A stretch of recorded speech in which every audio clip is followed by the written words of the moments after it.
What? We are streaming live on the YouTube. Yes, it is. Well, hello. Howdy, folks. Hello, Okay. everyone. On the YouTube. Woohoo. Yes, it is. Oh, I can hear us in the background. That I think that's my fault. I am working on it. There we go. Okay, can you hear me now? I hear you fabulously. Oh, I see our little live thing. This is new for us. We haven't done YouTube before. I can see on the little screen that we got the little live. Yes. We are live, coming to you from all over the United States. Mhm. Now, if you hear thunder in my background, it's because the storms did move in, but who knows? If we hear the sirens, And there's one like right behind me, so yes. okay, we will know. We will know. Up here in the Pacific Northwest, it was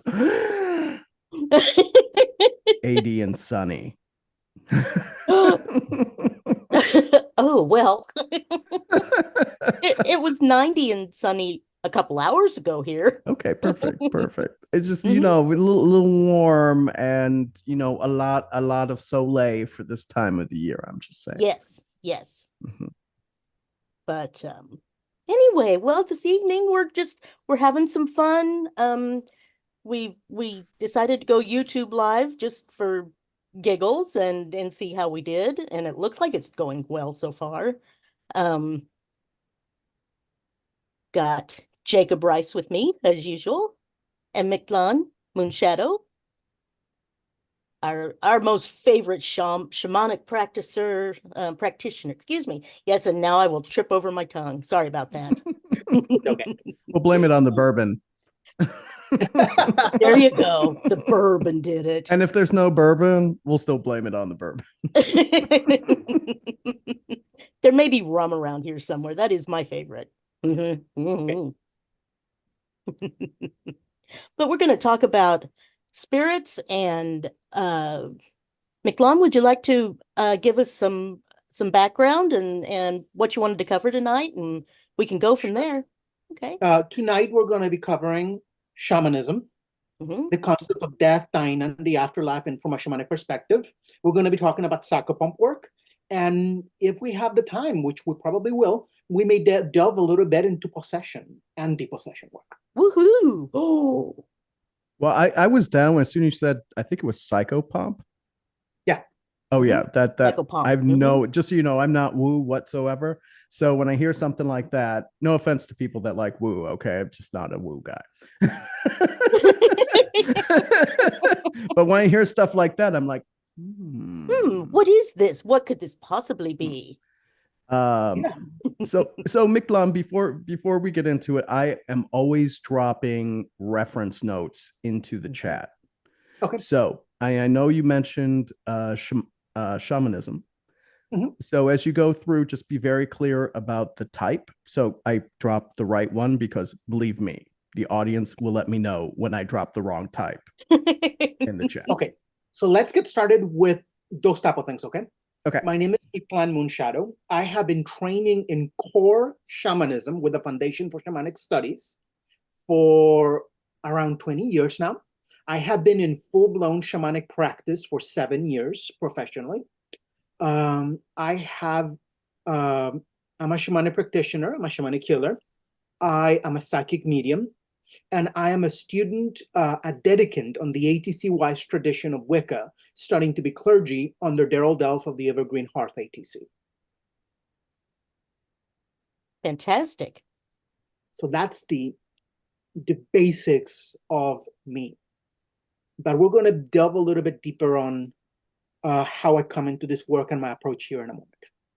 Okay, perfect. Can't wait to hear and chat about it. Yeah, well, okay. To put it from the beginning, okay? How I came from this work in shamanism. I was born in San Jose, California. But when I was a tiny little baby, my mama baby napped me and took me to go live with her family in a town in the west coast of Mexico.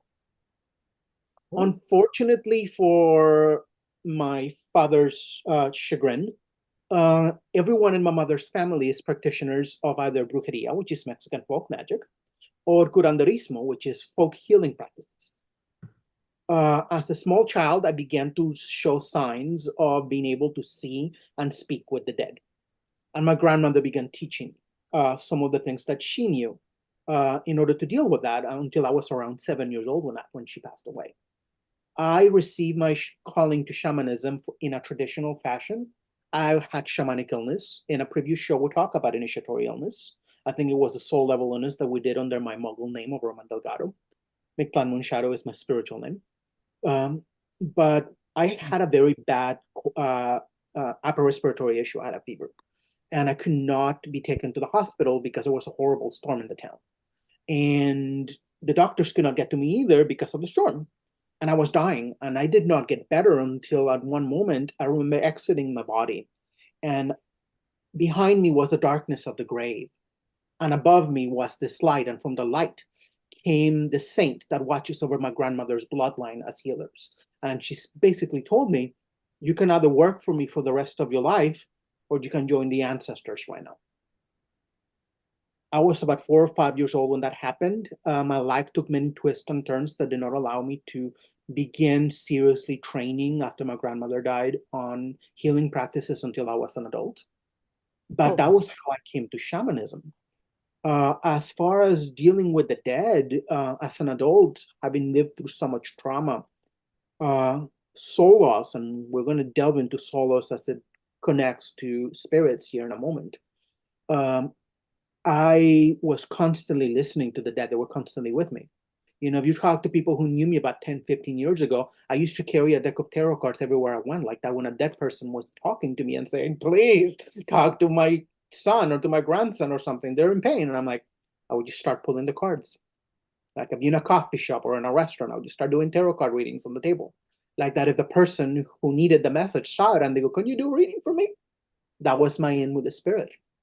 But since then, I've done a lot of self-healing and a lot of studying with spiritual teachers that have helped me close the holes in my energy system, like that I can control my abilities as a psychic. Beyond that, particularly when it comes to depossession work, a few years ago, I met a couple of people who had a depossession ministry, who their entire work was spiritually was working, helping clear houses of ghosts and spirits and deal with the spirits of the land, or work, in some cases, exorcism or depossession. I don't remember what they called it. And that's how I was introduced to that practice.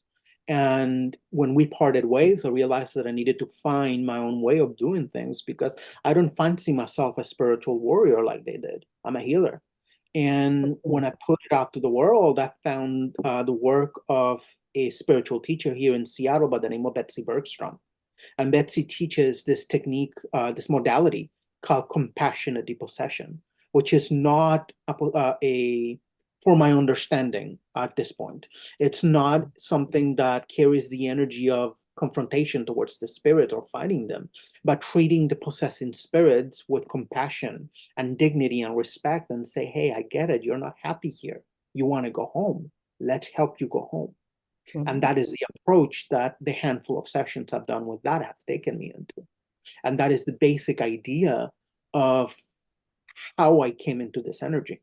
You know, it's been a progression from being called to early training in childhood to adult training to making connections with people who have put me in the right path. And that is the path that I'm currently in. Wonderful. In that compassion, the compassionate, right. Sure.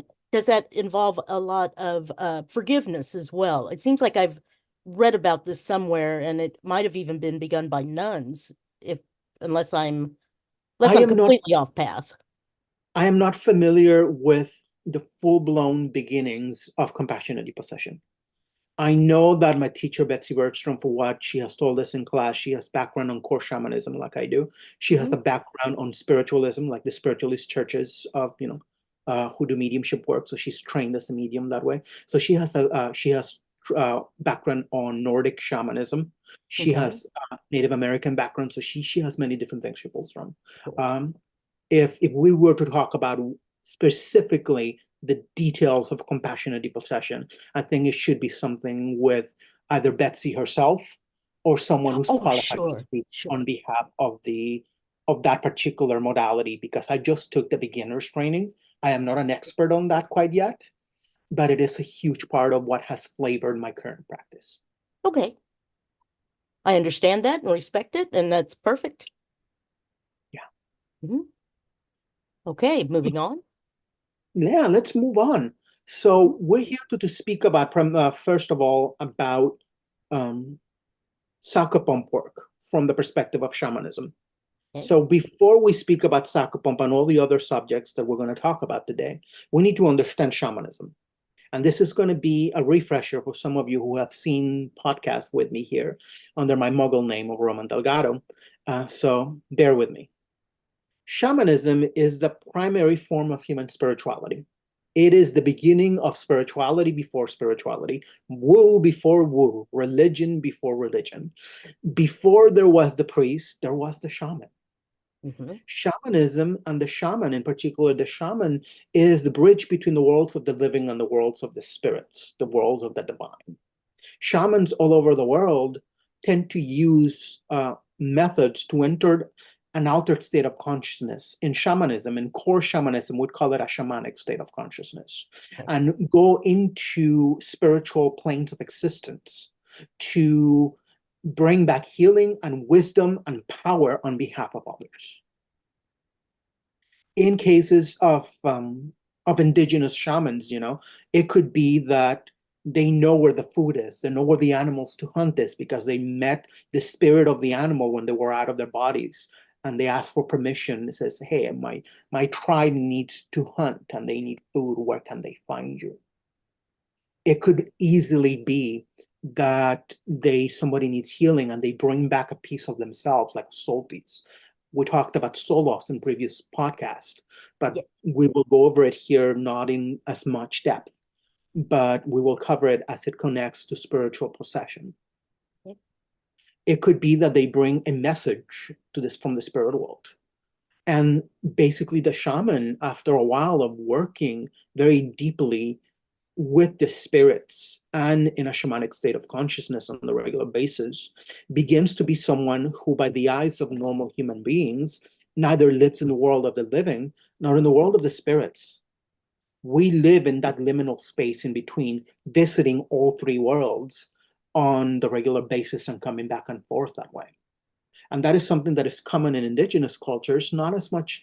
It's different with contemporary shamanism like I practice, because I don't live in the middle of the jungle or a mountaintop, in the Andes. I'm a normal person living in a suburb of Seattle. So a slight difference. Slight difference. I mean, I'm still someone who people go, okay, there's something about that guy that is not quite right. Join the club. We'll get t-shirts. Yeah, we'll get t-shirts. So that is the essence. That is like the two-penny version of what shamanism is. Okay, it is the beginning of all spirituality, and it's in core shamanism in particular. Core shamanism, what I was taught is that instead of looking in the idea of practicing it from the perspective of a specific tribe of indigenous people, which if you don't have their permission to do that, that is cultural appropriation. If you do and you learn it properly and practice it as they taught you, that is okay. However, in core shamanism, what we do is we look at many different indigenous cultures all over the world. And we go, okay, they all do this. Most of them do this similar techniques. That is what core shamanism is. It is the common cross-cultural practices that move across many cultures of people who practice shamanic healing and shamanic practices across the world. In core shamanism, that is the beating of the drum at a very specific beat, 220 beats per second. The rattle, something like that, the same. Some tribes sing, sometimes dance. The idea of plant shamanism or plant medicine, as people call it, like the famous ayahuasca ceremonies of the Amazon tribes, or the peyote tribes of the people of the Americas, of North America, that is actually a minority within indigenous cultures. Most cultures do not use plant medicine. Okay. They use the drum, they use the rattle. In some other cases, they sing and dance, or a combination of all of them. But the plant medicine is something that is specific to individual cultures moved throughout the world. Okay. They are numerous because the world is a very big place. But if we look at cross-cultural shamanism, that the vast majority of cultures around the world practice, the commonalities are the rhythmic beats, be it the drum, be it the rattle, be it the song, be it the dance. That rhythm of movement, of song, of drumming, of rattling is something that is seen beyond just shamanism. It's actually very common in the African diaspora traditions. With African religion, it is by all means an evolution of shamanism within its own right. Oh, sure. Sure. So looking at those particular energies, it is that is the way I do my work when it comes to working shamanically. I have other practices that I learned from Betsy in the last few months of my life, but that's a separate thing that we'll talk about here in a moment. Questions? I don't have any right now. I haven't seen any so far, but okay. I'm trying to keep an eye on all of it. Okay. In order to understand Psychopomp work and the energy of death, dying, and shamanism, we need to really understand shamanic cosmology, to understand how people move through spirit. And in core shamanism and cross-cultural shamanism in general, we tend to have the perspective in core shamanism of the world of several things. Number one, the axis mundi, the world tree in many cases. I use the world tree. And that is basically the idea that you have a figure in your own cosmology that is the center of the universe, that you can use as a point to travel up and down all of creation. Because in cosmology of core shamanism, we have the upper world above us that has many separate layers where you can find different types of spiritual beings, spiritual energies, and wisdom and power and healing. You have the middle world where we are, and we're going to talk a lot more about that here later. Okay. And you have the lower world beneath us that also has many layers, where you can find power and healing and wisdom as well. The middle world normally is, in core shamanism, we tend to see it the way we do, the normal world, except that when you exit in your body as a core shaman into a shamanic state of consciousness, time and space work differently. So in the middle world, in this world, when we're looking at it spiritually, we could go somewhere and see something that happened 300 years ago as if it's happening today, or we can look at something that is happening 1,000 years from now as if it's happening today, which is a lot harder to do, mind you, but it's possible. Some spiritual traditions that are indigenous in nature from all over the world divide the world, the middle world, into 4 separate directions: north, south, east, and west. Core shamanism doesn't do that, not to the point of training that I have, but it's also a very, very common way to view the world. There's a question, and at least one question now. Chris is asking, when did you start learning to travel this path? I started training on my spirituality when I was about 4 years old with my grandmother. I trained with her for about 4 years. She taught me how to pray. She taught me how to set up an altar. She taught me how to do graveyard work. She taught me how to do basic curanderismo ideas, prayer and working with basic things. As an adult, I've been training on spirituality for about over 20 years now. I began, Rod, I think 22, 23 years ago when I left the military, and I started training in Reiki. in order for me to help me with my injuries from the military and just illnesses that I carried, which is a whole other mess dealing with initiatory illness.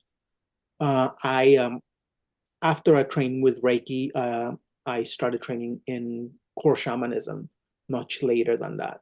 And the more that my practice developed, the more it became clear that as much as I love Reiki as part of the foundation of who I am, Core Shamanism and shamanism in general is where my main calling of my healing work is. Sweet. Cindy's asking, excuse me, Kansas City Astrology and Tarot is asking, do you recommend humming, singing, chanting with the drumming and meditation? You know, in a lot of shamanic cultures, you do sing and hum and sham when you're drumming.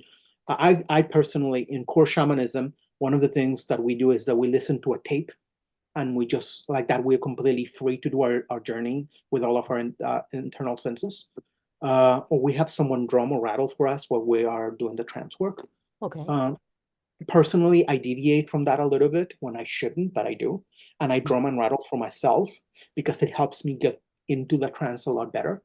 And I do sing. A lot of people who practice core shamanism and other forms of shamanism, we do have this energy that there are, for example, in Seidr, in Norse shamanism, their traditional songs and traditional way of singing, that singing is how you are sung out of your body and into the spiritual work. That's a very traditional Norse way of Viking way of doing shamanism. There are parts of the world where I have seen documentaries of indigenous shamans being accompanied by a choir of people who are singing them through the session. If you look at people who do throat singing, there are the Foundation for Shamanic Studies in their store. At one point, I don't know if they still do, but they carried a CD of an indigenous shaman doing an entire healing session through throat singing. That is the whole session. They begin throat singing to prepare the client. They call the spirits. They do the work. They dismiss the spirits. They do everything through the singing. I personally do sing myself when I'm doing shamanic healing, but my songs are not traditional. My songs are whatever either my own soul needs to express or the spirits that I work with need to express in order to pass the healing onto the client. Makes sense. Very good. I was kind of looking for the enlarged text size over here on this. But excuse me a moment. Okay, Casey Astrology. See, looking into the past and future sounds like remote viewing in time. Well, remote viewing is a modern day version of spirituality. It is very it started around the Cold War, but it is actually an evolution of what the shaman does. It really is. Everything that we see nowadays that we say modern, like mediumship, for example, what I do as a medium, what people who are clergy do, what people who do spiritual healing do, everything that we have that is anyway spiritual belongs in its roots to the shaman. Without the shaman at the beginning of human civilization, when we were just tribal people roaming around the world, no spirituality would have grown out of that. Shamanism is the root of all of it. Okay, and Chris is wondering if there is a common core of some of the teachings in the Native American shamanism. You know, I'm not an expert on Native American indigenous shamanism, so that is something that is best taken to the elders of the Native American communities. Okay. And asked, you know, about that.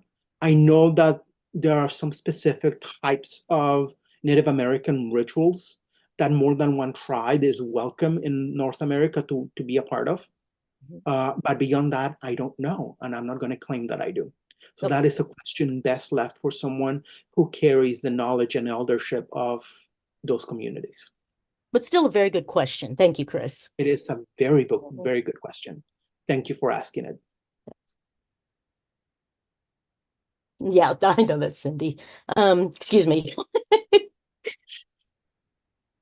Okay. Oh, yes, and we always look forward to Cindy's insights as well. Let me see. Does the rattling scare the unwelcome spirits? There is lore in shamanism about sound being purifying. There are indigenous shamans all over the world that they wear specific clothing that is special to their shamanic practice. Okay. And many of them wear bells in their costumes that when they're dancing and moving with the rattles or the drums, the bell sounds, and that scares away spirits that are unwelcome to the session. In core shamanism, we don't really give a lot of power to spirits that would be considered evil or meddlesome, you know? Okay. We don't see the energy of evil spirit or dark spirit. In core shamanism, it is also part of that energy of compassion. Hey. Compassion is the energy of, okay, people may think you're evil, but if we take you to your home where you came from, everything you are doing would be normal and beneficial. Okay. We see the spirits that a lot of other cultures and a lot of other systems outside of shamanism would see as evil or harmful, as simply being lost, out of place, or just plain out afraid and in a bad space. And I'm going to talk about that in greater depth when I talk about depossession. I am not trained in depossession with the Foundation for Shamanic Studies. That is something that is done towards the end of their most rigorous training, and I have not gotten to that point with them yet. My training in depossession is with compassionate depossession with Betsy Bergstrom. Cool. Let's see. Yeah, okay. Okay, looks like Melissa is asking, can you tell more about how your Reiki background influences your current practice? Do you find it differs from other shamans who don't have a Reiki background? No. For me, my Reiki background is what led me to shamanism. Okay. In Reiki level 2, you learn a series of symbols that help you alter the vibrational energy that you channel as a Reiki practitioner. And some of those symbols are designed to transcend time and space. And there are specific Reiki practitioners that use the symbols that are used to transcend time and space as a form of marrying shamanism with Reiki, of using the Reiki symbols of level 2 Reiki in order to bring shamanic energy into that practice. That was my beginning. I started reading a book here or two about shamanic Reiki, and I'm like, that seems interesting, but it doesn't seem quite right. Then I saw an advertisement for the Foundation for Shamanic Studies class, The Way of the Shaman, which is the first class you take in person in Seattle. And I'm like, okay, I'll give it a shot. And that changed my life forever. The Foundation for Shamanic Studies now has a series of online classes. If you cannot go somewhere where they're having it in person, you can train for all of their curriculum online as well. Nice. Well, most of their curriculum, I should say. The residential classes that are retreats are not part of that curriculum. Well, sure. Most of their classes, the vast majority of them, can be found online as well. Nice.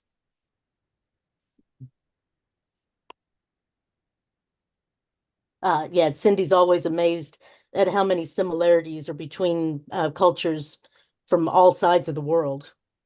Yeah, it's a human experience. And it's interesting.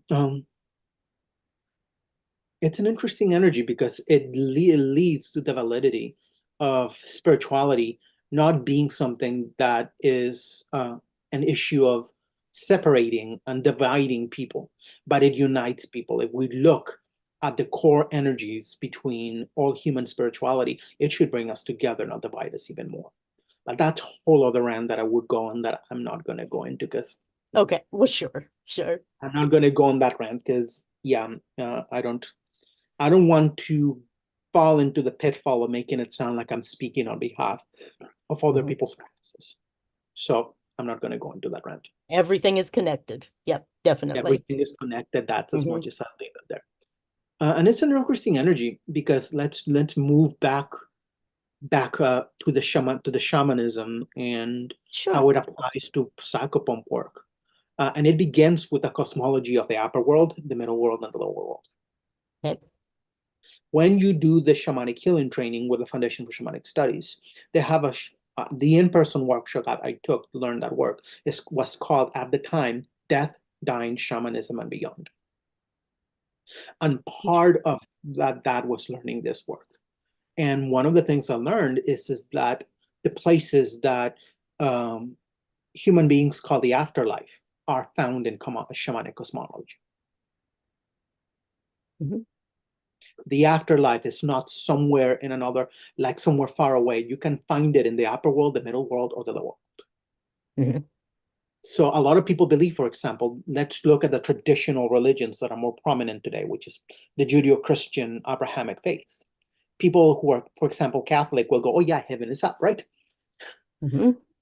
I've done shamanic journeys when I've gone up and I found something that looked a lot like heaven. I didn't linger there because it's not my place. You know, the people who run that particular plane of existence only welcome dead people, and I wasn't dead at the moment. Not for a good long time, anyway. Not for a while, I hope. Exactly. And it's an interesting energy because a lot of other people say, okay, they assume that hell is down. We always, historically in our culture, we place hell beneath our feet. And I don't know where that belief came from. But shamanically speaking, that is not correct. Okay.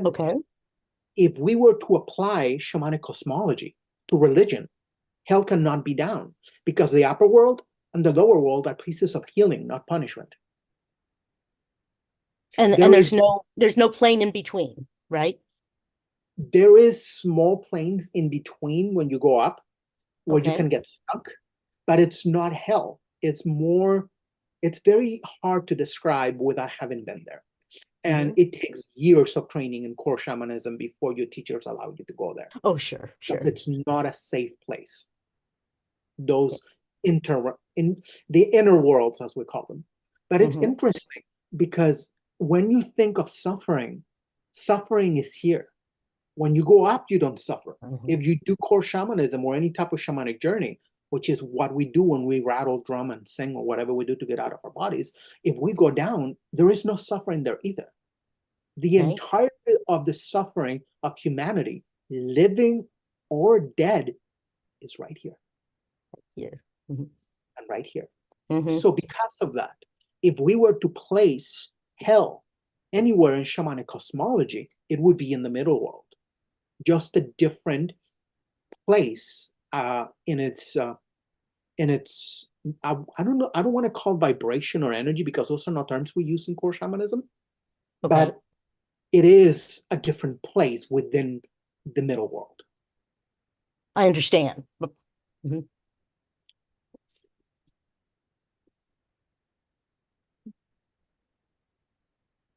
Do you need to rest after shamanic healing? It is important to come back to the middle world, to come back to ordinary reality each time. It is also very, very important, but it's interesting. The anthropologist and the scholar, Mircea Eliade, who wrote the book Shamanism, Archaic Techniques of Ecstasy, was in the early 1920s, in the early 1900s, wrote that book, and it's about this thick. Oh my gosh. Book. And one of the things that was established through his work was that shamanism produces a euphoric state in the practitioner. It feels really good to come back from a shamanic journey. It feels good. It doesn't drain you. It empowers you. It gets your endorphins going in your body, and so you're feeling euphoric, nice, good feelings. It's good feelings, but that carries its own trappings, you know. There's this story that Michael Harner, the founder of Foundation for Shamanic Studies, said in one of his interviews that it's in one of the recordings that you can find from him. I know the foundation sells some of his DVDs and streams of his interviews, but there are also some that are available to members. But one of the things that I remember him saying in one of his interviews, that he talked about one of his first encounters with shamanism in the Amazon basin, when he was, as a young anthropologist, going to catalog the practices of these people. And he said to one of the tribal chiefs of one of these tribes, saying, hey, please let me meet one of your shamans. And they go, no, And he was so mad that he went, fine, I'll find one of them myself. So he goes off with this young man and he goes to the Amazon jungle, and this young man knows the jungle by memory. He says, this tree does that, that plant does this rock can help you with that waterfall has a spirit that does this, and he brings him back to the tribe and goes, see, I told you, I found one of your shamans. And in his story, if I remember correctly, the shamans and the tribal elders and the whole village is pointing at him and laughing. And then he goes, he's not a shaman. He can't turn it off. He's always that way. He's crazy. Mm-hmm. So when it comes to spirituality in general, there is a very marked dividing line between being spiritual and mental illness. And I'm going to talk about that in more depth when we go into possession. Okay. And being haunted as well. Mm-hmm. But the idea of spiritual trends and spiritual practices giving you a good feeling can lead to the energy of escapism. And escapism, when you are no longer in your body, when you're constantly way up there, checked out, you are not spiritual, you have an issue. There's a huge difference that needs to be acknowledged. I have met people who had that issue. There is a huge issue with plant medicine. I said it before in one of our interviews, Wendy, that if you do mushrooms every weekend on your grandmother's basement, you're not a shaman, you're an addict. True. I agree. That applies to meditation, that applies to dance, that applies to everything. If you're constantly checked out of reality through your spiritual practices and not bringing back what you are gaining in those practices and anchoring in this world, that is not shamanism. Because that is the role of the shaman. The role of the shaman is not to live in the upper or lower world and not be here at all with us. The role of the shaman is to come back and bring the things that this world needs into this reality. And in order to do that, we need to live here as much as live there. You have to have a good balance of it. You have to be balanced. It is a huge balance. Mm-hmm. But yeah, that's a huge part of what this is about. Mm-hmm. Jake, if you're there, do you want to read the questions out of the chat room when we have some that are relevant? I can. I just didn't want to interrupt anyone. But I'll use internal chat that I'm about to ask some questions. Mictlan can he can give you a rest or a hesitation or whatever every now and again. Okay. No, in our internal Zoom chat, I'll just drop that. Hey, we got questions, guys. Okie dokie. I'll do that. The script is just not large enough for my eyeballs right now. Okay. Well, I got my reading glasses on so I can. Good man. So, folks, I guess if you have more questions, you could drop them here, because I think the last direct question we had in the chat was about rest after doing a shamanic healing. Okay. Yeah, that was the last question asked. Oh, wait. I don't know if we asked this one or not, because I was fiddling around with the Googles trying to get information. I think Melissa asked a good one there, right? Yeah. And this is an interesting. So it is from Melissa. Since drumming, rattles, and bells have been mentioned, what's your opinion on how or if shamanism and 528 hertz are connected? I haven't studied the science of sound healing and how it impacts shamanic trance. So that is something that I'm not qualified to speak about. I do know people within their spiritual movement in my local community who have been looking into how different frequencies of sound and different frequencies of energy affect people, but they tend to be a little bit more withdrawn and not likely to do a podcast. So they're not, that's something that I don't think there would be in their wheelhouse. But I don't know. Part of being authentic in your shamanic practice is knowing when to say, I don't know. Mm-hmm. Absolutely. Yeah, I'm just looking over the sources of information. No one's bringing up that frequency range. They're talking about sound as part of it, but not necessarily a specific frequency. Let's see. Any other? Okay. I'm not seeing All right. any other direct questions, as in I'm looking for question marks. So Okay. back to you, Mictlan. Okay. Thanks, Jake. No problem. It is this energy, okay, of the upper, lower, and middle world that is at the core of Psychopomp work. The word Psychopomp is derived from a Greek word that, if I have it correctly, and people who are better than me than this can correct me because I stink at speaking Greek, I think it's Psychopompus. That is a proper word, but I'm not sure. But the energy of the Greek Psychopomp, people think it's just crossing spirits over. But the energy and the meaning is conductor of souls. Mm-hmm. If you study the lore and talk to people who are more knowledgeable than me, you will know that thus conducting of souls can be many places. You can conduct souls to the afterlife. You can conduct souls in a soul retrieval back to their body. Mm-hmm. It is a less common practice, but it's possible. And it's an interesting energy because that's something that I've been doing a lot in the last 10, 15 years. I mean, especially, I think, first when COVID hit. And now that the wars around the world have been getting a lot worse. On the nightly basis, I've been waking up once, twice, 3 times that night with like 25, 30, 40, 50 dead people in my apartment going, where's the hawk? We need help. And me, out of one bloodshot eye, picks up my rattle and go, okay, guys.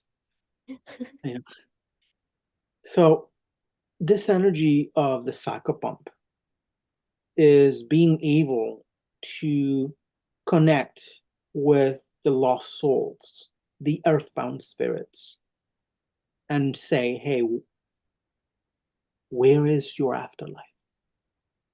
Because, we know about Psychopomps. That's part of what you posted on the advertisement on Facebook, that different cultures have different spirits. Mm-hmm. And for example, there's Anubis. Everybody hears about Anubis in Egypt, the jackal-headed god who escorts you to the Hall of Judgment. Mm-hmm. Many people hear about Hermes in Greek mythology, yes, who was not only the messenger of the gods, but the one that took people in and out of Erebos, the underworld, And let's say that you're dealing with a Catholic person. You don't want to call him Anubis to Psychopomp a Catholic person. They would not be happy with that, and they would not want to go. Very true. So when we're dealing with spirit Psychopomps, one of the things I learned from Betsy Bergstrom, is the energy of be willing to call upon the Psychopomps that know the people that are familiar with the souls you're Psychopomping with help of the spirits. Well, there were so many when I was looking in to try to put a few in, there were so many. You've got the voodoo. Oh yes, Baron Samedi. Yes, yeah. In Haitian voodoo, there are 3 barons. Okay, there's Baron Cementier, the Baron of the Cemetery, Baron de la Croix, the Baron of the Cross, and Baron Samedi, Baron Saturday, and they all have different epithets. So what a fascinating archetype.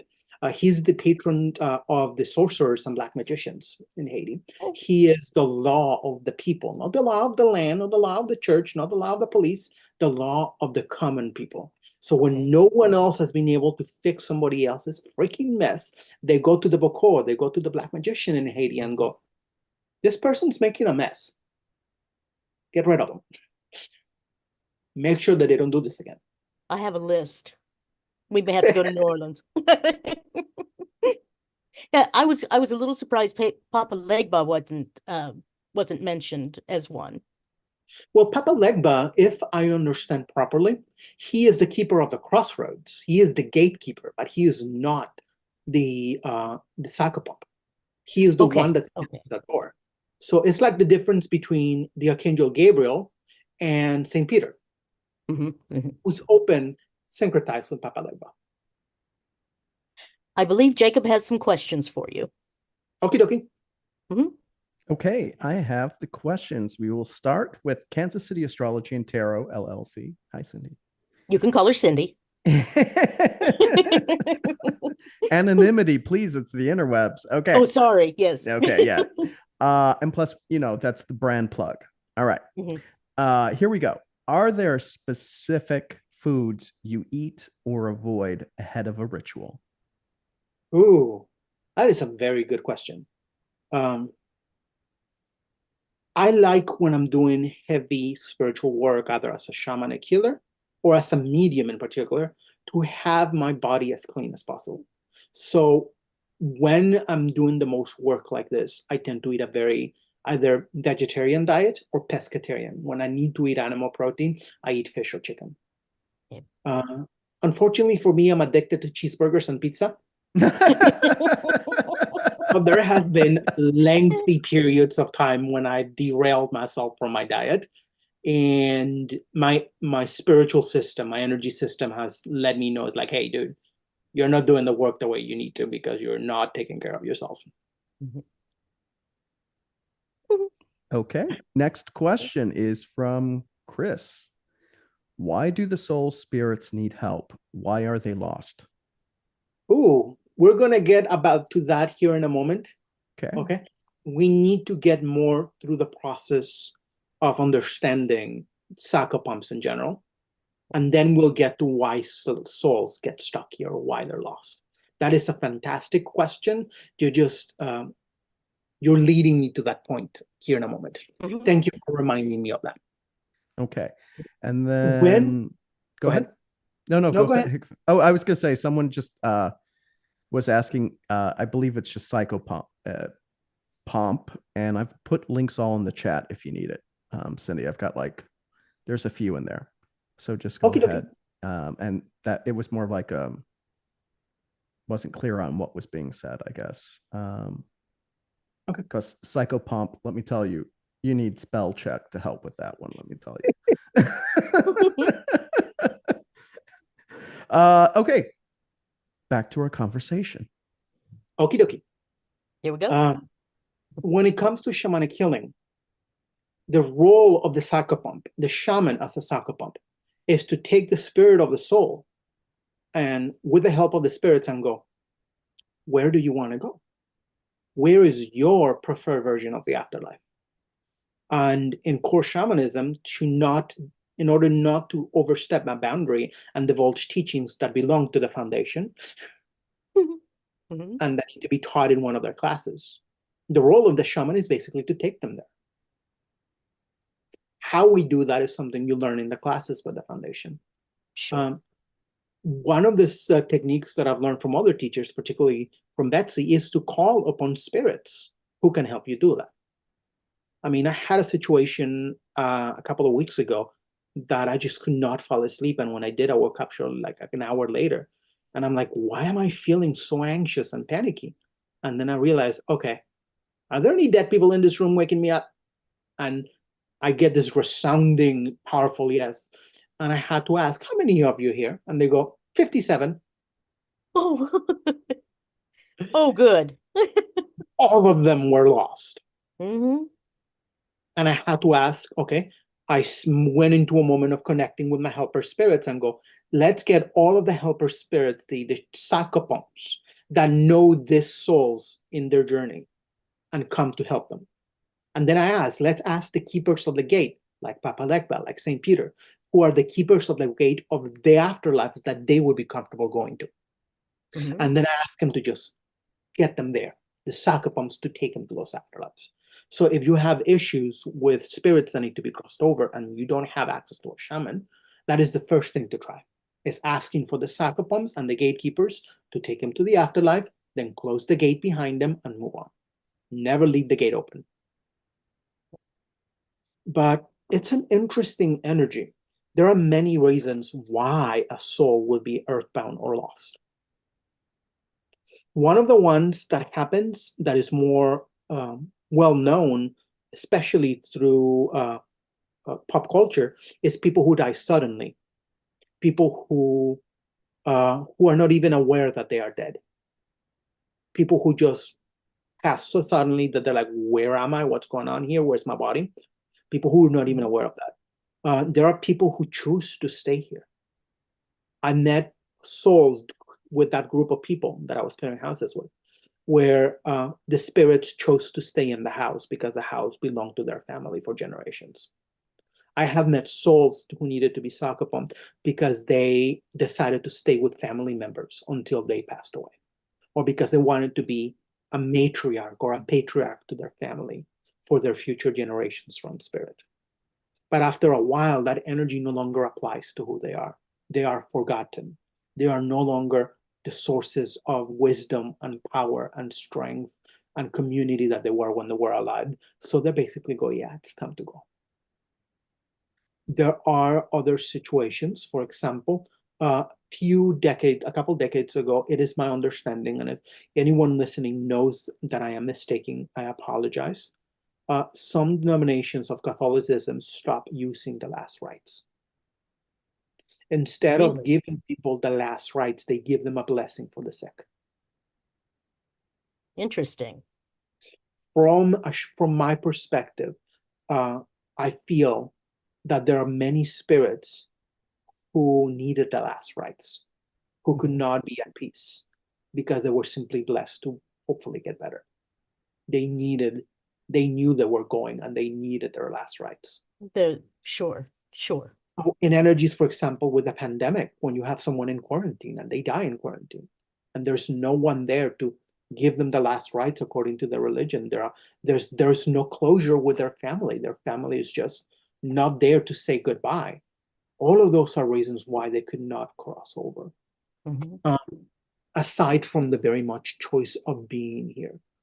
But it is a very complex issue that it is not something that can be easily defined. You know, the reasons why a spirit is earthbound is as individual as the spirit itself. Sure. Because each life situation and each situation in death is going to be completely predicated by the spirit. And I'm going to go into some stories here of the spirits I dealt with here in a moment, because I believe we have more questions after the questions. We do. Yes, we've got a question. Actually, I want to start with this comment first, because I thought this was really interesting before I asked the question. From Cindy: when you see lost souls, it's a vacuous feeling.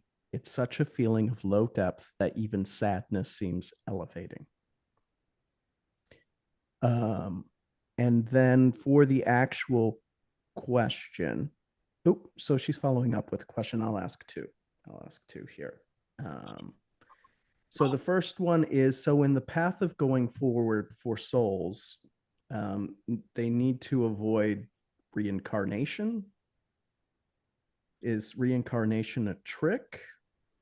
That coming back isn't a good idea because we should be moving forward on our own soul path. It is actually a choice. But in order to get to the point where you're given that choice, you need to have learned many lessons through incarnation. So the reincarnation cycle, the way I understand it, you actually have markers of saying, okay, you learn all these lessons. What is your next step? You want to come back, learn more lessons. What is your next step? After many of those cycles, for my understanding, having dealt with the dead, you get to a point where they say, okay, you learned everything you needed to learn from living lessons on Earth. Do you want to move off to a different plane of existence? Do you want to become an ancestral guide, guiding future generations through the wisdom you gain? Do you want to become a spirit guide? Or do you just want to go back to source and cease to be and just melt back into nothingness? Reincarnation is not a trick. Reincarnation is a good thing because it teaches you the lessons that you will be avoiding by avoiding reincarnation. It is basically a little 5-year-old kid saying, I don't want to go to kindergarten. I hate kindergarten. And then going to kindergarten and loving playing with its friends and finger painting and macaroni crabs and all those things that they love and learning many things. But when they are at home, they just want to stay home. You know, it's not so much about a bad place. It's just sometimes it gets really tiring to do the work. We all get exhausted, including souls. But reincarnation is part of the journey.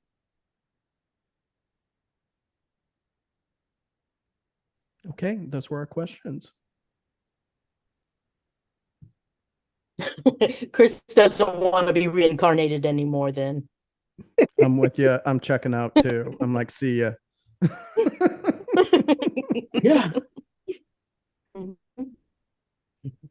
We'll just wait. I may want to haunt a few people a little bit before, get some karmic revenge, some haunting revenge, and then I'll move on. Well, see, that's an interesting energy to talk about that I almost forgot to talk about. When people die, and we talked about the reasons why people stay. I had people in the past come to me to talk to their deceased loved ones in a mediumship session, to be as a medium. And their dead relative had been dead for like a week or a month, short time space. And sometimes it's really easy to get a hold of them that way. Sometimes it's really hard because depending on your own religious faith and culture, okay, both, not just faith, but culture of origin, different cultures and different faiths have different beliefs about what happens after you die. There are faiths where they believe that it takes about 10 days to enter the afterlife. In Mexican culture, particularly practitioners of brujeria and curanderismo, in my household, every time a family member died, we would cover all of the doors, windows, and mirrors with black cloth, set up an altar in the living room, and pray the rosary every day, 3 times a day, for 10 days in a row, praying that our loved one's soul would go into the afterlife. Mm-hmm. Okay, so the energy of I'm going to haunt you until until I'm safe, it's actually quite potentially possible, because the souls don't only go through many trials. There is the Egyptian Book of the Dead that speaks of the many trials that you get to before you get judged and enter the afterlife, or are swallowed by a moot, depending on what the weight of your heart. There's also the Tibetan Book of the Dead that is a very similar concept. This journey, this trials. Most people have not been aware of this because it's no longer a part of a teaching in Catholicism. It's something you learn in seminary, but you don't learn it as a normal Catholic unless you go into serious Catholicism training, like hardcore Catholic. And that is that in the Middle Ages and into the Renaissance, the Archangel Gabriel was the Psychopomp of the Catholic Church. And the Archangel Gabriel was tasked from taking the soul of the dead into the afterlife or into whatever it needed to go. And it took several days. And his job was to keep you safe. There are souls who, even though they are going to cross over, they wait for 10 days, a week, a month, a year, and they just stick around to get the closure that they could not get while they were alive. Okay. If they get it, they move on. If they don't, they end up with someone like me going, yeah, you need help. And that's so good of you. It's part of my calling. Mm-hmm.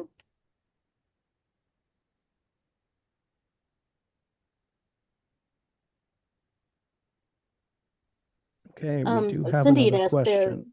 Oh, yeah. You got Jake? Go ahead.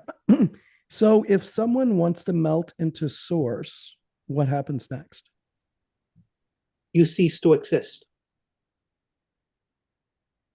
There is no consciousness of you left. There is no soul of you left. There is nothing of you left. There is only source. That's what Help happens. me out. I'm thinking of Hall of Souls. Is where the souls that go into newborn babies come from. Mm-hmm. Would it absorb into something like that, or it's just done? Okay. If you choose to go back to source, mm-hmm. There's nothing left of you. Nothing. There's only source. It's like saying, okay, I have a glass of water. I can either drink it or pour it back into the picture. If you pour it back into the picture, it's no longer a glass of water. It's water in the picture. The energy of the container, the energy of the amount, everything, it no longer applies. What applies is the water in the picture that you poured it into. The individual ceases to exist. No more. And it's an interesting energy because a lot of people don't take that into consideration when they choose what they're going to do after they pass away. They'll say, I'm just going to go back to source, with the idea that basically would mean that they would exist in oneness with divinity, and that they would be in some type of nirvana or heavenly existence. That is what happens when you choose to stay in the afterlife. If you choose to go back to source, you surrender everything that you are to source.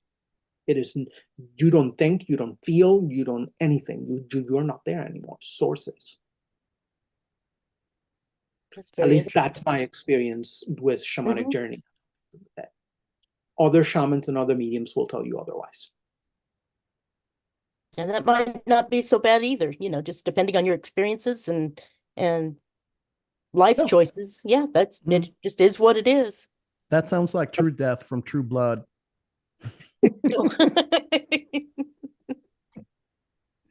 Dead as a doornail, yeah. Mm-hmm. True Death. Okay, we are caught up on questions. Okay. Okay. Looking into this particular energy, it is important to make sure that we know the difference going forward, because we're entering the territory of the transition between Psychopomp work to depossession.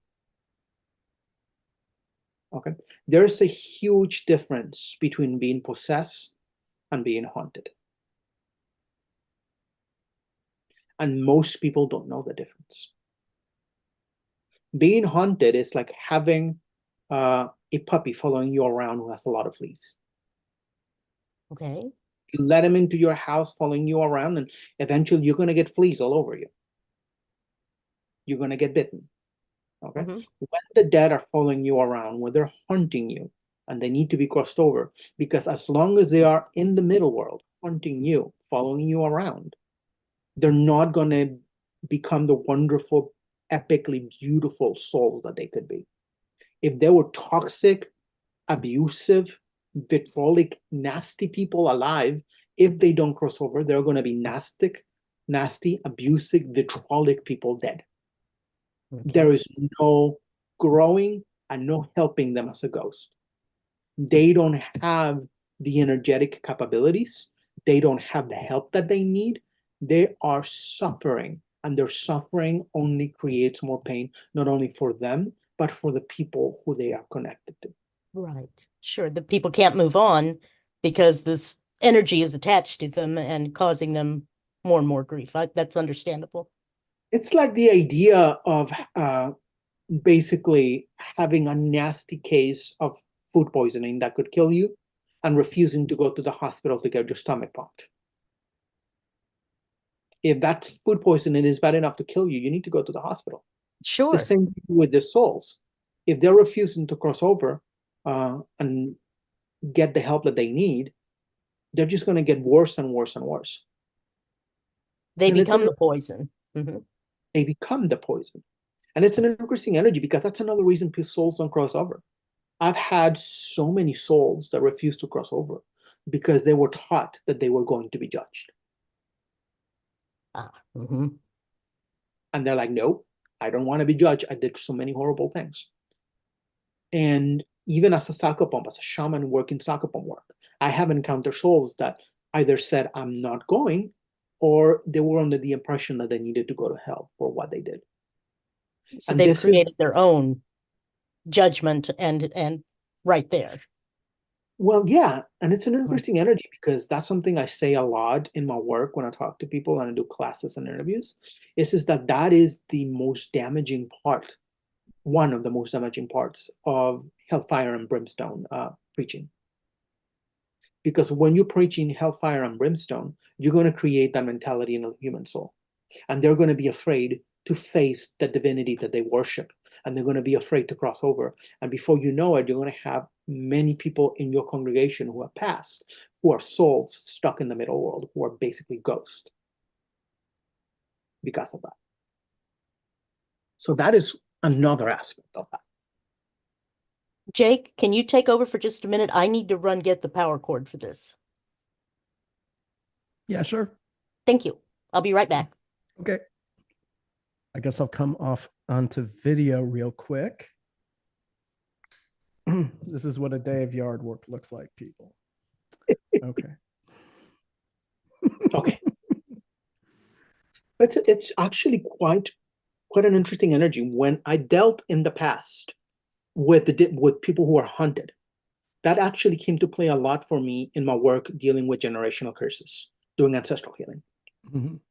I had people who came to me to break patterns of illness that went past generation to generation to generation to generation.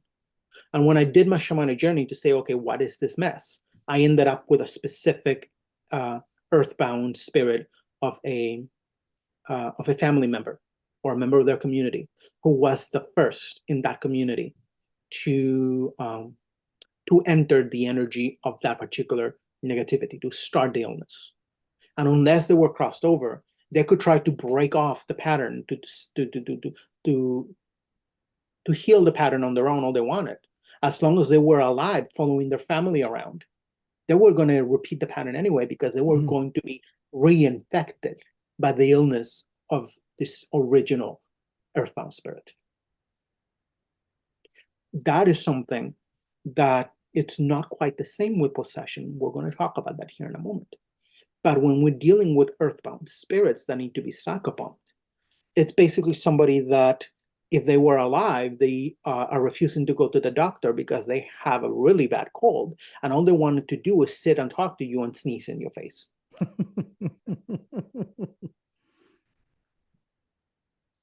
And that is just not okay.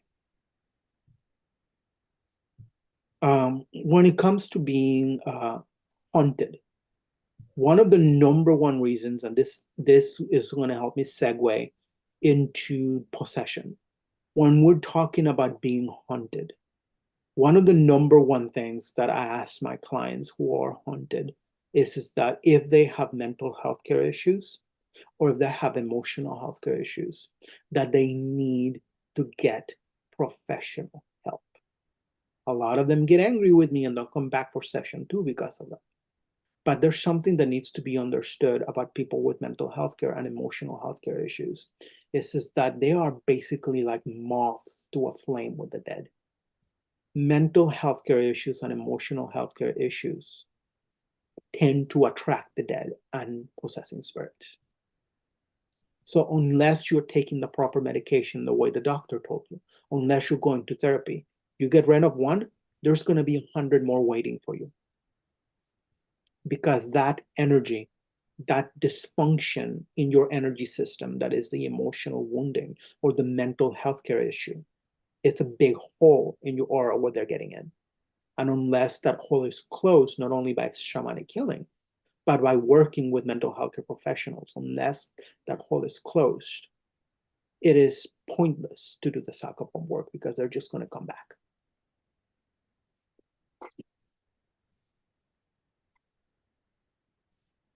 Let's see if we have questions, of course.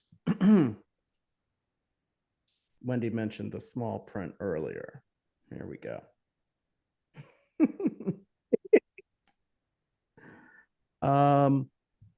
Okay, so no questions on it, but I'll ask one. So with the folks that are suffering from mental health and emotional issues and how it attracts the dead and nasty spirits, right? Is there something you would recommend?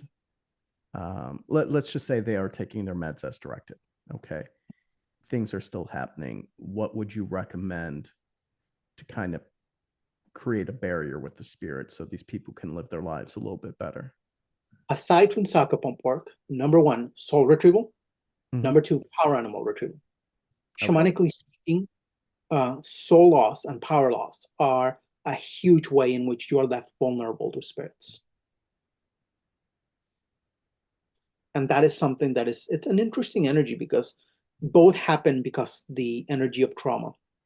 You know, something bad happens, your power animal tries to protect you. And when they can't, they basically run away to lick their wounds the best they can because they took a big blow for you. When we're talking about soul loss, something that happens, a piece of your soul fragments and runs away to its happy place to be protected from trauma. Or it gets stuck in the middle world in time and space, reliving its trauma over and over again. Either way, when you're dealing with mental illness born out of trauma, in particular, you're going to have a huge hole in your soul where your power animal should be, and or not necessarily connected, but often connected, where your soul pieces should be. And that is a huge part of where spirits are either following you around, what they're attracted to, the energy of that trauma, you know, basically drama queens wanting more drama. And it's also the energy of where, it's the energy of where possessing spirits have a place to get in. Okay. Now, this was interesting. I haven't heard, you were mentioning pieces of your soul. I had never heard about, okay. So I read comic books. I hate to say it. I read about it in West Coast Avengers, about issue number 46, with this Scarlet Witch going insane. Anyway, back to the topic at hand, though. But how many pieces do we have, or is it kind of, it's got to be a finite source, a number, right? But it's however, that depends on the shaman and the culture or their teachings that they came from, because there are cultures around the world who tell you that you have multiple parts of your soul. We talk about Haitian voodoo, for example, already. In Haitian voodoo, there are different portions of your soul, you know, and there are different things that can be done with each of them to do voodoo work. So it really depends on the system that you're working with. In core shamanism, we are not taught that your soul is compartmentalized, that there are specific sections. We are taught that it's whole, and when something bad happens, it's like taking a hammer to a mirror. And boom, pieces go flying all over the place. And soul retrieval and power animal retrieval is the process of gluing those pieces together and having an entire mirror whole again eventually. Okay. We don't have any more questions on this topic.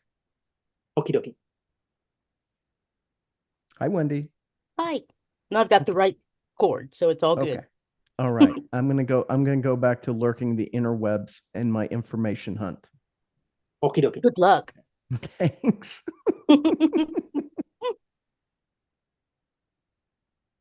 Okay. Okay. Looking into that transitional energy of between hauntings and that.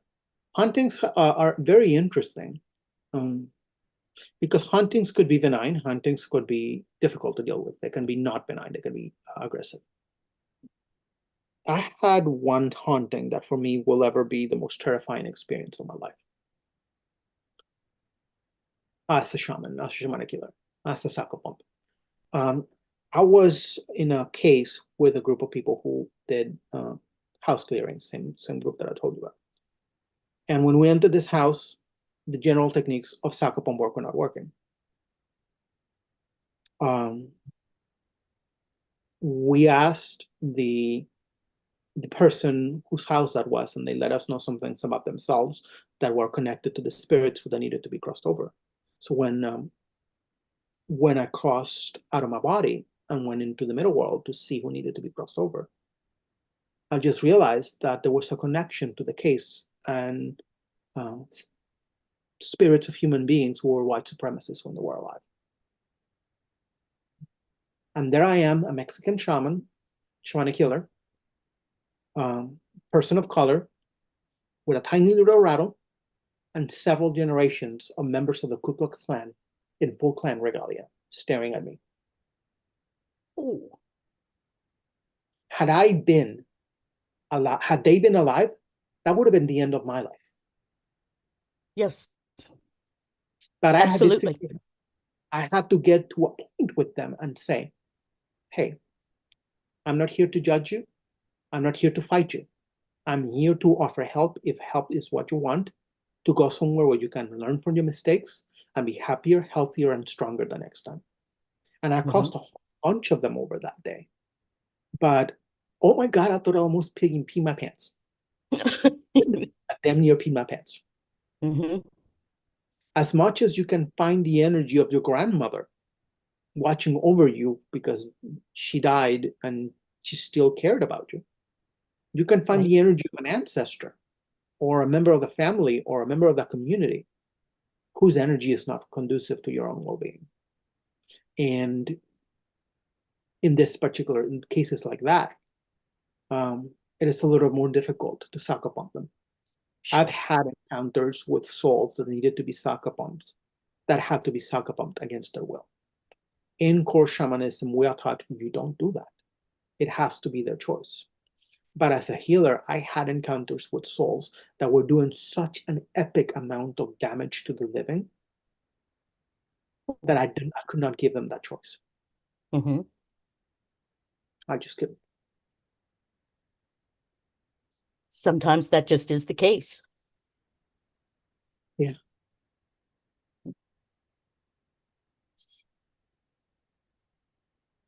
There are no coincidences. Exactly. Goodness. Well, it sounds like you were at the right place at the right time then, because somebody a little bit lesser strong-willed person would have been. That's the interesting energy about Psychopomp work. You cannot approach it from a warrior's perspective, wanting to fight, wanting to confront, wanting to tell them what it is. You have to have compassion for them, regardless of their mistakes as a living being. Had I confronted all of those people, those human beings, under those robes as spirits, there's a good chance that even though they were dead, so would have I ended up dead. And everyone in that house would have ended dead themselves. If not right then on the spot, much later. Because spirits do have the ability to influence the world of the living. Yes. It's part of haunting. But it is part of the energy of Psychopomp work, of coming from a perspective of compassion. Because in the end, they were lost. Most of them refused to cross over because they knew they would be judged. Those souls knew that being a white supremacist did not allow that their chosen divinity would be excuse me? Some of them what are your thoughts on, oh, sorry, go ahead. Some of them stayed in that case to perpetuate their anger, their hatred to living people. But yeah, that's another thing that I've seen, but that's another story. Oh, true. Yes. No, I was thinking that most people, though, that in that situation, excuse me, the spirit might not even acknowledge that they've done anything wrong, because in their head it wasn't wrong. It was how they were raised, and it was how the previous generations were raised, and so on and so forth. Yeah.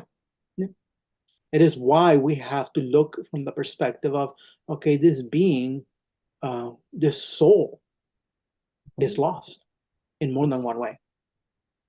Psychopomp work from a shamanic perspective needs to come from a place of compassion. If you don't have compassion for the souls that you're working with, you're not going to be able to do the work properly. True.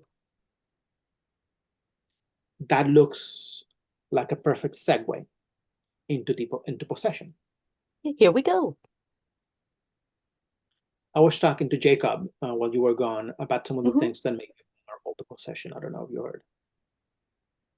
But part of what makes you vulnerable to possession is soul loss and power loss and trauma.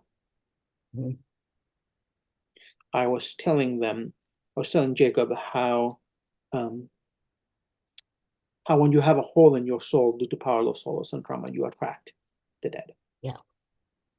When you're dealing with people with mental health care issues, the dead are just, or emotional health care issues, they're just attracted to you. So it doesn't matter how many times you get depossessed or how many people you psychopomp, there are going to be more and more and more that come. One of the things that happens with that as well when it comes to the dead and hauntings and possession is that when we're dealing with mental illness in particular, I have seen many mentally ill people who create their own hauntings.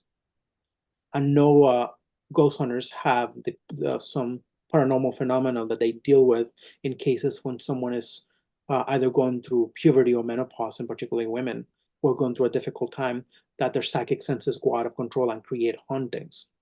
There is a spiritual equivalent of that with hauntings of people, in which someone with mental health care is so incredibly in a bad place, and their psychic energy is so powerful that can create a being that they perceive as a haunting spirit that is actually, even though it is alive, sentient, and its own person, it was born from their mental illness. And if you psychopomp it or depossess it into whatever place they need to be in, it is useless because they're just going to create another one. Oh my. So Now what that would would be the poltergeist, correct? Or what is quite often is presumed to be poltergeist. more or less a poltergeist. Mm-hmm. Unless you are going through therapy and unless you have medication that you're properly medicated to deal with the mental health care issues that gave birth to the poltergeist, you could have 100 shamans and 100 priests do their work. It's going to come back. Mm-hmm. Which is interesting because there's connections to that and possession work. And as we delve a little bit into possession here, it's going to be a little, not as much as I could talk about, because to be sincere, is something that is newer to my practice, so I don't have as much experience to pull from. I'm not an expert in possession, and I'm not an expert of dealing with infernals and demons and things like that. I have had a handful of cases of dealing with demons and infernals, and every time I tried to help, I failed to have the expertise for people who need help with demons on possessing and on things that way. So if you have an issue with a dead person or a spirit that wants to go away and is stuck, by all means, that's what I can help you with. This is something that I don't yet have enough, neither training or experience. But it's an interesting connection between the poltergeist and an infernal spirit who would be a possession. In lore of faiths that talk about infernals and demons and possession and fallen angels and all of that stuff, which is primarily the Abrahamic faiths of Judaism, Christianity, and Islam. Those are the big ones that talk about that. There are passages, particularly with the Bible and Catholicism and Christianity, that talk about how if you get an exorcism of a demon off of you, and if you don't have faith in God to fill the hole that the demon left behind inside of you, that demon is going to come back later, and he's not going to come back alone. He will come back with minimum of 7, if not more, of his friends, and they will be stronger than he is. Wow. Okay. That makes sense. I've heard similar analogies. And it is actually in the Bible. I had members of the clergy of those religions say, see, this is the passage that says that. And for me, one of the reasons I don't work depossession cases with infernals is because I have run into a very large amount of people who come to me as a shamanic healer, as a shaman, because they're under the impression, okay, he's the last person I could go to. I tried everything else. And since I'm going to a shaman, I don't need to have faith on anything. And that's a huge part of dealing with infernals is that if you don't have faith, and not just faith, but unshakable, unmovable faith on something more powerful than the demon, you're helpless. And in exorcism with a demon, you cannot be helpless. It is only faith that creates the separation, because there is a very big misconception that comes from the energy of focusing completely the energy on modern day Christianity instead of looking at the historical lore. Modern day Christianity has basically seen the possession cases from the lens of modern day conservative evangelicals, of seeing demonic spirits as the enemies of God who are here to destroy the work of God. If you look at the origins of demons, fallen angels, and infernals from older texts before the New Testament, where they originally come from, they're not the enemies of God. Lucifer himself was the opposing attorney to humanity. Right. His job in the Old Testament, with God's approval, is saying, hey, he claims he loves you. Let's make sure he does. One of the things I have seen when working cases of demonic possession, or when I have observed other people do that, I have never encountered a demonic possession that was not an initiatory illness. Those cases are meant to create a change in the belief system and on the mentality of the human being possessed, and put him in a spiritual path that is stronger than the demon. It is something that they come to test your faith because that is their job. Mm-hmm. Make sure that you are not paying lip service to the deity, to the god or goddess or whatever you believe in. That you mean it when you say, I believe in you, I love you, I worship you, we are in this together. If you don't mean that, you have no defense against them, because that is the purpose for their existence. The purpose of the existence of infernals, at least one of them, in the larger scheme of the machinery of the universe, is to test the machinery itself. I'm not making light of it, but I mean, it's like the one vampire saying you have to have faith because the crucifix isn't working against him because the guy is a non-believer that's holding it. And then, and that's basically the same here, correct? Yep, the horror movie got it right. That time. Absolutely. Yep. And it's actually quite an interesting phenomenon. However, I through my work in compassionate depossession, I have encountered beings who claim to be demons. And one of the first things that I do when I encounter a demon in compassionate depossession, and I've only done a handful of these sessions, I am not yet a well-versed practitioner. I'm a beginning practitioner. But I've encountered demons who say, I'm the devil. And one of the things we were taught to say that as a beginner is, what did you used to be before you became the devil? Okay. Because when we're dealing with infernals or demons, most of them were not that until modern times. We look at fallen angels. We look at beings like Lucifer and Azazel and Asmodeus and all of these beings that fell according to biblical literature from the grace of God. And we address them as demons and try to fight them. Not going to be a happy thing unless you're a properly trained exorcist by the church and you know the rules and you know everything that it involves in an exorcism.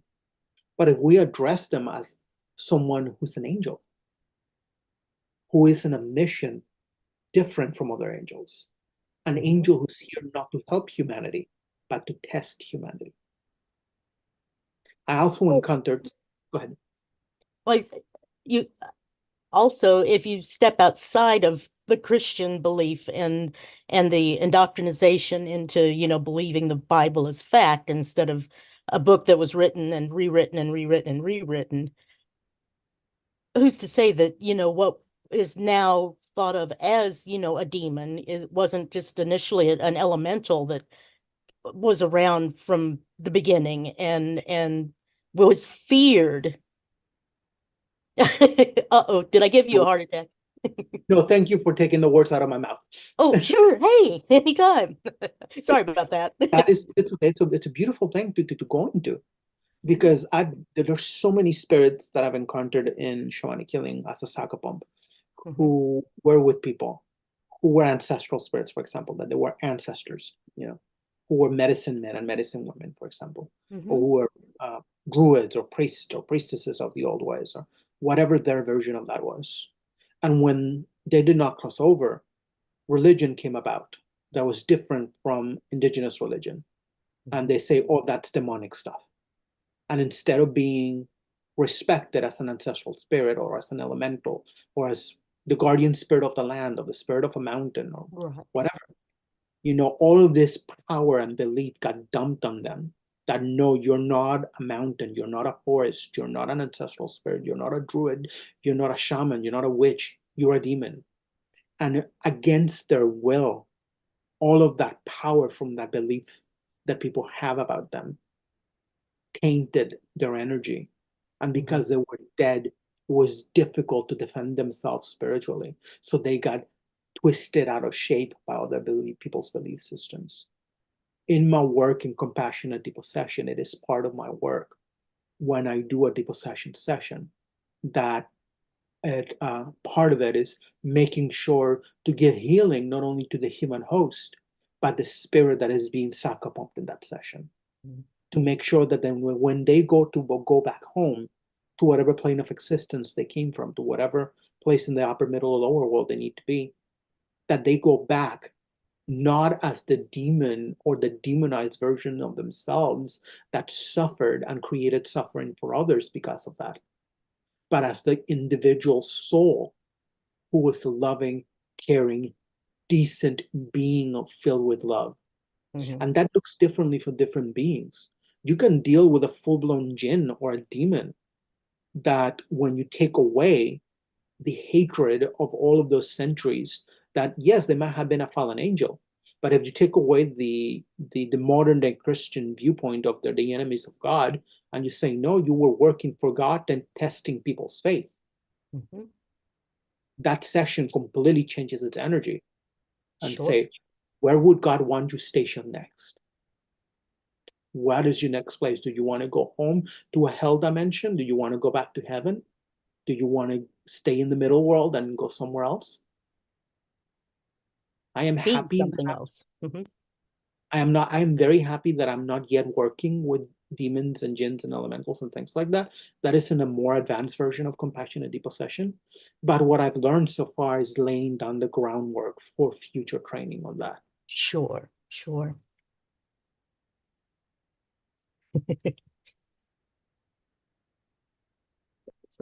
Okay. I'm sorry, I was reading the comments there, and and I know Cindy has recounted I believe it was seeing a jinn captured in some of her overseas travels, which was very interesting, but that's a whole nother show in person. So yeah. Sorry about that. It's okay. It's interesting when it comes to possession and the differentiation between a haunting and a possessing spirit, because that's another difference that I need to talk about that is important, and is a haunting can basically infect you with the illness of others.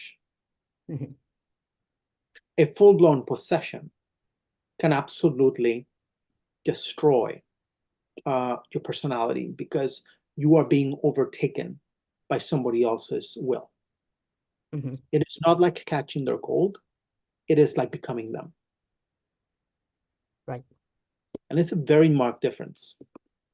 People who, another thing that leads you vulnerable to possession, aside from solos and powerless and mental illness, is intoxicants. I once, when I started working as a medium, I think it's 10 years ago now, I met a young man who, when I was working in the Seattle Underground, this young man just stumbled down the stairs, almost fell down the stairs into the underground. And he looked me in the eye and he says, I heard a voice inside my head that if I don't come in here right now and speak to the psychic who works here, I'm going to end up dead by tonight. Oh my. What came out of that session is that he was a sensitive. He always had been a sensitive.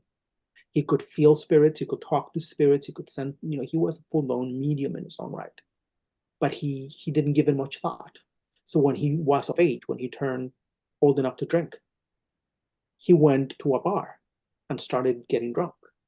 And when he was drunk enough to be literally beside himself, he was. Spirits, oh, look, a sensitive. And he's wide open and he's drunk. I haven't had a drink in about 20 years and side-eyed. Boom. And he started drinking so heavily that it was to his detriment. He came back to me on the regular basis for a couple of months until we were completely clearing. But people think that alcohol and drugs are a wonderful way to escape. It actually only creates an opening for bigger problems. Anything, including spirituality, because we talked about that already, that sets you beside yourself, that allows you to check out from reality at all, leaves you completely 100% vulnerable to possession. In indigenous societies, that is the reason why plants that intoxicate you were not allowed to be part of the culture unless you were with the medicine man doing work. Someone to watch over your soul while the medicine man was protecting you. The medicine man was teaching you how to do things properly. The medicine man was helping you make sure that you don't get hurt, because the medicine man had a spiritual connection to those plants, to those substances. and he could work with them safely when you couldn't. Sure. It is really interesting how people think that medicating with alcohol or drugs is an easy escape.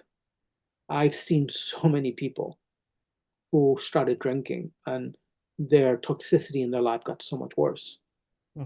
They didn't know why. And when I look at them now that I have more training in depossession work, I see the possessing spirit in their eyes.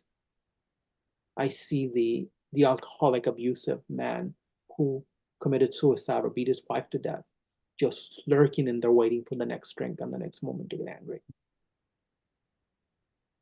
But if I told you, you're possessed, come with me, not a good idea. Right. You never know the reaction to that exactly. That's not the way it works. Mhm.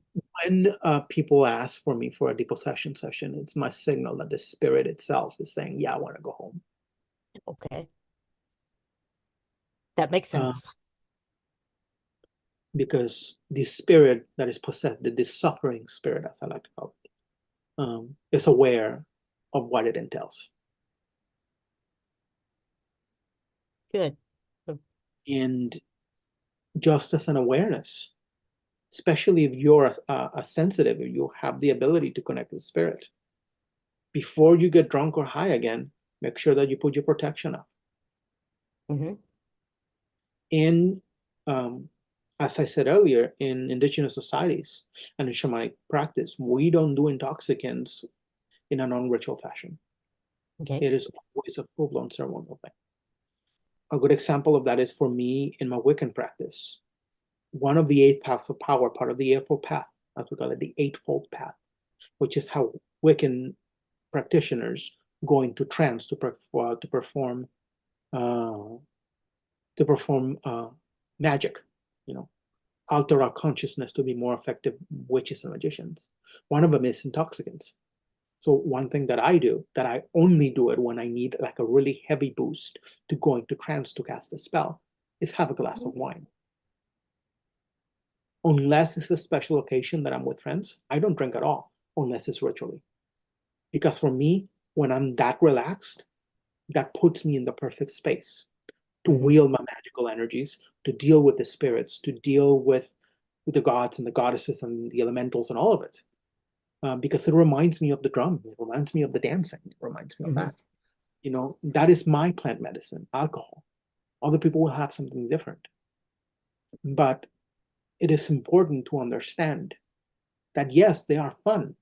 They're intoxicating. They make you feel good. But you need to have a good relationship with them if you're going to use them, if you are sensitive. Otherwise, you're opening yourself wide open and you're not able to understand who or what is going to step in. Now, you had said that you had recently been waking up to many spirits around you needing help. Is there a way to shore up your defenses and make them leave you alone at certain points so you can rest? Not that I'm aware of. Okay. I've tried several things. I've been talking to my teachers and my elders. They all basically went, nope, the spirit world knows you're good at Psychopomp work and they need your help. And there you are. What I do nowadays to make sure that I get my rest is that at the beginning of the night when I'm about to go to bed, I've done everything else and I'm about to turn off the light. I pick up my rattle and go, okay, who needs help crossing over? Clear the room before. Before I even try to go to bed. Who's stuck? Batter up. Batter up. Pretty much. And then I go, okay, who needs help talking to their living loved ones with me as a medium? Then I give them the instructions, make sure that your living loved one pays for a reading with me and they ask to speak to you. Go talk, go do that and leave me alone. And many times, I think at least 85% of times, I sleep well. Unless more spirits who are not present at the beginning of the night see me at like 3 o'clock in the morning. It's like, wait a minute, he's sleeping, but I know he can hear me. Yeah. But that's what I do. I make sure to do the work before I try to rest. And the vast majority of times, it completely does the job. Okay, good. There are techniques that I use when there are spirits who cross boundaries and won't leave me, let me rest. Things like banishing work in witchcraft, forcefully, basically, what is the word? Expelling them, evicting them out of my space. Basically said, I tried to tell you, but you didn't help. You didn't listen. I tried to help you my way. I have to make sure that you got what you needed. You didn't want it. Spirits who basically are just that to create more pain. So I just do a banishing. For like Jake being a ghost hunter, and some people are very afraid of getting an attachment wherever they are. What's the difference between an attachment and just a regular haunting or even a possession at some point? The general haunting is basically the spirit following you around. Okay. The attachment is making contact. Okay. Like they're touching you. There is an overlap in your energy system because they're touching. There's energy exchange there. So they can influence you more. A full-blown possession, you're not there anymore. They are. Okay. I deal with all three of them, but mostly with spirits that are ready to go home. Interesting. I don't deal with infernals, and I don't deal with spirits who basically refuse to go home because I'm not trained in that. We'll give you some time. I'm just working and working, and eventually when the student is ready, the teacher will come. Yes. Exactly. Well, I'm not sure what else we had. Did we covered everything you had mentioned, didn't we? That Yes, you we wanted did. to cover this evening? Okay. Any more questions in the chat? I'm not seeing any. Do you guys not have any either. more questions? Pardon? Do you guys have more questions? I do not have any more questions. That I've was asked pretty them. comprehensive. Yes. Okay. One thing that I wanted to talk about that I didn't put across before we started. Okay. Something that I do with all of my clients when they come to me, and I realize that they need mental health care or emotional health care, is ask them to get it. We already spoke about in this podcast how needing mental health care and not getting it can make the situation worse with a haunting or a possession or an attachment. One thing that I want to make sure to talk about is that a lot of people don't want to do that, not because of their mental illness, but because of the stigma that going to a therapist or taking medication or going to a psychiatrist carries. They don't want people to call them crazy. They don't want to be made fun of. And as a healer, one thing that I'm going to tell you is going to trigger living crap out of people. And it's going to be something that is very controversial. But if the people in your life are making fun of you for taking your meds, if the people in your life are calling you crazy for going to a therapist, if the people in your life are treating you badly for going to a psychologist or a psychiatrist, those are not healthy relationships. No. That is toxicity and flat out verbal abuse. And those are not people who you should have in your life. And if you keep them in your life, those boundaries need to be set. Because that is something that breaks my black little heart into a billion little pieces when I have a client who comes to me who needs help, and they need help that I am not qualified to give them. And I respond, hey, maybe you need help of this type. And they break down in tears and they get angry and says, don't call me crazy. I don't need a doctor. I'm not. And most of that mentality doesn't come from people who need help. It comes from the labels, and it comes from that toxicity that has been passed down from our culture and our communities into people who need that help. And that needs to stop. Because I am very, very tired of dealing with clients who, with the help of one shamanic healing session or two or a couple deeper sessions, they would have been better. But instead, they're in a revolving doors of spirits, not leaving them alone because they have full-blown mental health care issues. That if they took their medication the way the doctor told them, if they went to therapy, none of that would be happening. But because their husband or their cousin or their dad or their mom is being a complete jackass and creating a toxic environment surrounding their recovery from illness, of their wounding, it doesn't happen. One thing I do with my clients, I never use the word crazy. And I beg people who are listening to this now, or who would listen to this in the future, who have mental health care issues, to never again use the word crazy towards yourself or towards other, or insane, okay? I personally use the word wounded because wounds can heal. In therapeutic settings, I know mental health care providers and even peer counselors that like to speak about the diagnosis. For example, with me, I've been diagnosed with PTSD. I'll never say I'm crazy with PTSD. I say I am living with a diagnosis of PTSD. Okay. That takes away the power of the wound. That takes away the power of the toxicity. And it gives you the ability to either clinically, spiritually, or hopefully both take care of the issue. Because when you have a mental health care team and when you have a spiritual healthcare team, you double your chances of getting better. Please do not fall into the trap of giving the power you have over your recovery to your abusers. Take away the power of the abusers and say, no, I don't care what you think of me. I need help and I'm going to get it. That is very fantastic message. Because I am overwhelmed with this energy of people being afraid to be labeled crazy when they need help. And that's it's sad when people are afraid to buck the system or their peers and actually go get help, admit the problems and go get help. You know, one thing that just came across my mind after my little rant. There is a potential way of being possessed by the living. And it is the energy of attachments.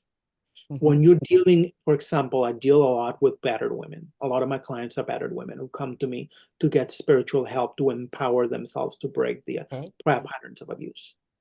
But I've encountered situations where the abuser has such a powerful energy and personality that was so powerful spiritually and so abusive that their connection to the abused, to their victim, was powerful enough to manipulate them. And that's why they could not leave. They wanted to go, they wanted to break the pattern, they did not want the abusive relationship, but they were being manipulated not only mentally and emotionally and physically, but spiritually by the abuser. That is another situation where dealing with either a shaman or a spiritual practitioner that is well skilled at removing those connections and making the break for you and doing all of the healing that goes along with it. Different modalities deal with it differently. It's actually very important. I've had depossession sessions where soul pieces of the living were trying to interfere with the possession because of their toxicity. Oh my. So it's actually a very complex thing with possession, because you can be possessed by the soul piece of someone who was toxic because of their trauma, and that soul piece was basically inserted into your own energy. So that's another way of looking at this. Oh, sure. And well, it's easy to see too when it's brought out as you do. And sometimes that's all people need is to go, oh, and connect the dots, you know, when they just need that power of suggestion basically and go, maybe I'm not as damaged or as bad as I've been led to believe. Yeah. Darn.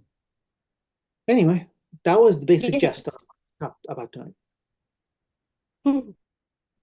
Good. Oh, and thank you for your service. I don't know what you did exactly, but hey.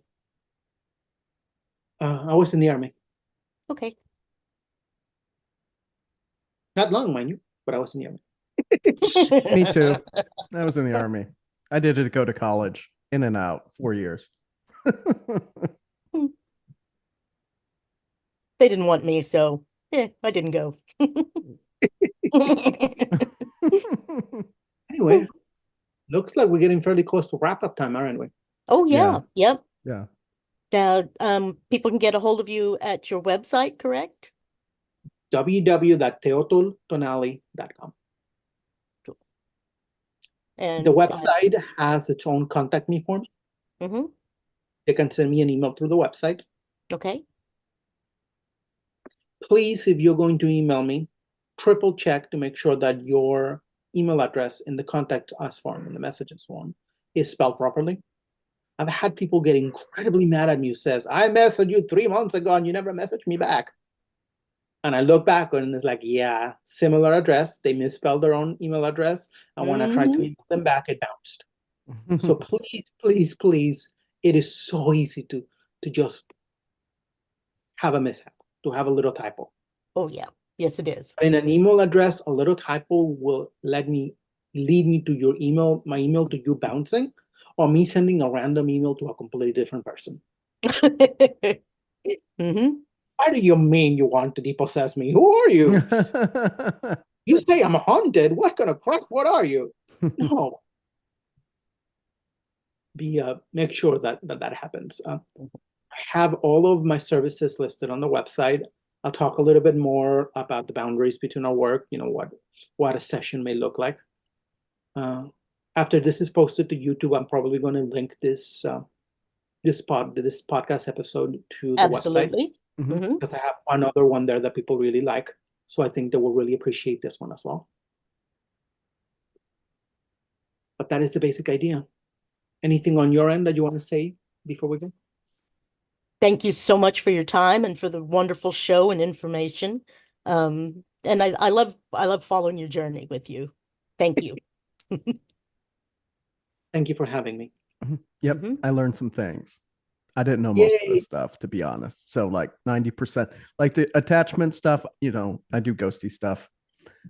Everything else, I was just like, oh, hot damn. I was dropping links galore in the chat. Yay. If you want to look at the training work that I work with, the Foundation for Shamanic Studies does in-person and online training. And the website is www.shamanism.org. Oh, yeah. I dropped them in the chat earlier. Yeah, the compassionate depossession work with Betsy Bergstrom that I've been beginning to study. Her website is Spirit Wise. If you Google the word spirit and wise in the same search, but separate words, spirit space wise search, you will come up with her website. I dropped her in at the beginning. As soon as you said you were training with her, I dropped her. There's a whole lot of stuff in the chat. She's at the top. Yay. My concern there is, does that transfer does chat go away, or does it keep playing if it'll stay go in? Because this was live. So the chat will come back and it'll time up with cool. With what we were talking about. Lovely. Yes. Wonderful. I love the technologies. Yay, the technologies. All righty then. Well, I guess we're done here for the evening. Thank you all for listening and watching and chatting along with us, asking great questions. I don't know what else we have then. No shows in the making right now, but we might get a few more going on. Okay. All right. Well, thanks, folks. Well, Jake, go ahead and tell them about your little endeavors here recently and how to. I mean, this, we don't need to talk about my little hobbies. It's okay. It's just a little hobby. It's Monster Bureau. It's a 1950s style monster report newscast. It's actually doing pretty well. That's yes, it is. You Just get all search for kinds of accolades. I do. And it's very shocking. But all you have to do is search for Monster Bureau. You'll find it, and it's on all the pod players. Yay. Okay, I'm going to try to, I think I've got a link there. Oh, Facebook, you did me wrong. That sounds like Facebook. Sorry about that. I was going to try to drop a link to Teotonali, and it did not work as I had hoped. but that's okay. It's okay. We've got this. And like I say, once again, thank everybody. If you liked it, hit the subscribe button or find us on Facebook at Mystic Moon Cafe Radio or mysticmooncafe@gmail.com if you have ideas or thoughts on shows. If you like listening to me rant about shamanism and magical things, I have done a handful of other podcasts with Mystic Moon Cafe Radio under my Muggle name, Roman Delgado. Okay. Yes, you have. Yes. I'm a repeat offender. We like our repeat offenders. You're our favorite shamanic practitioner. Yeah, we won't lock you up. Don't worry. No. No bail. I mean, you don't have to pay bail. Well, maybe there will be no bail. Anyway. Okay. I guess that's the show, kids. Okay, stop live. All right, then I am going to stop the live stream and say good night. Good night, everybody.